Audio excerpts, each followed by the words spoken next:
Fox 5 first to tell you about a potentially lethal batch of synthetic marijuana going around D.C. Firefighters have been flooded with calls this week about people overdosing on K2 or spice. They've linked at least 4 deaths to the synthetic drug. Fox 5's Lindsay Watts broke this story. She is live from Northwest with more. Lindsay.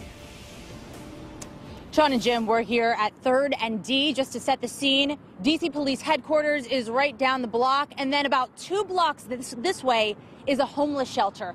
This has been a big area for overdoses, and we have seen the effects of this synthetic marijuana ourselves. People walking around like zombies. 30 minutes ago, 4 people were treated just down the street, and this is not far from where a man was found dead early this morning. Let's show you some video now. This was from a little earlier tonight, about a block away from where we are.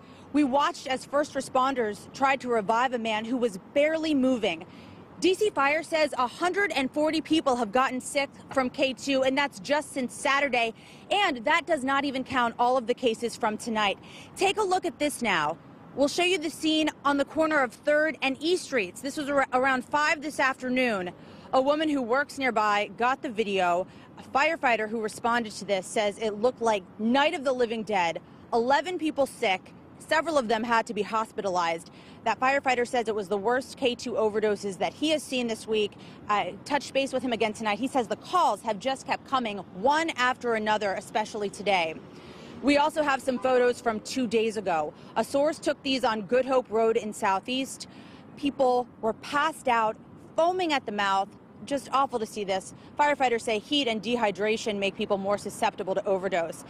If you're not familiar with K2, it's known as synthetic marijuana, but it's not marijuana. This is man-made, it's chemicals, and as we're seeing here, it can be poison.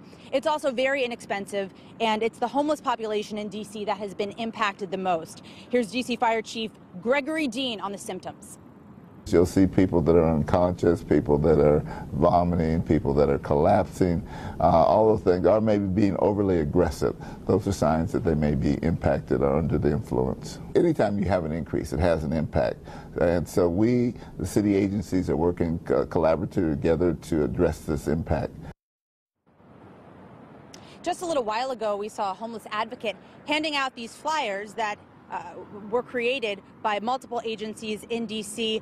It's an emergency alert just warning people about what's going on.